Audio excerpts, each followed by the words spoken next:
market isn't exactly friendly to job hunters right now. In August, the economy added no new jobs and unemployment remains at 9.1%.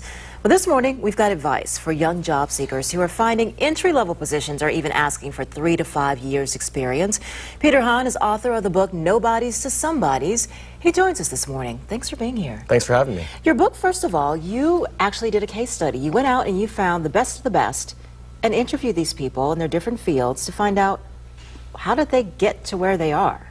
Yeah, that's right. I wrote the book when I was at a crossroads in my own life, wondering what to do next, and I went out and interviewed, Fortune 500 CEOs in business, Nobel Prize winners in science, senators, governors, arts winners, and asked them how they had structured their career, especially early in their 20s and 30s, to prepare themselves for success later in life. Do you think the advice that you got in writing that book would be different now? Because we are facing such unique times, challenging times with unemployment and so many, you've got masters and PhDs that are out there competing for jobs as well.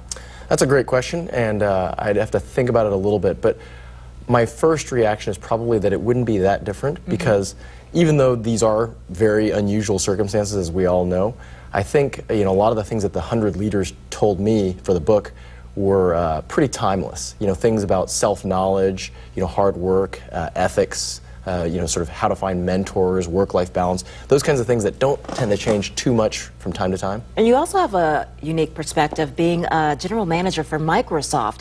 Huge company. Also, to be able to succeed in that path took some self-knowledge. What are the steps that you give to someone who's coming to Microsoft looking for a job? Well, it's, again, a great question. The self-knowledge that I've found in talking to the 100 leaders was really around knowing what fits you and what doesn't fit you. So when I first interviewed these 100 leaders with all these great Did you know what fit you before you started? To be honest, no. I would say I've felt it out as I've gone through life. What did you major in? I started in government and philosophy. Okay. And now I'm in business and technology. And you're in business, so that is totally different. Different path. And I find that a lot of people think success means being a straight-A student of life. Yeah. And really what I found through the 100 interviews was, people take all kinds of different paths. Sometimes conventional wisdom's right. Sometimes they have to jump off the beaten path and do very unusual things. And so that mix is dependent on knowing what's right for you. How important is it to find a mentor? Well, I think it's very important, but a lot of times people think, again, conventional wisdom is one single mentor throughout life. A lot of the leaders I interviewed had situational mentors. They were flexible, so they might have a professor in college, a first boss out of college, somebody that changes at different stages of career.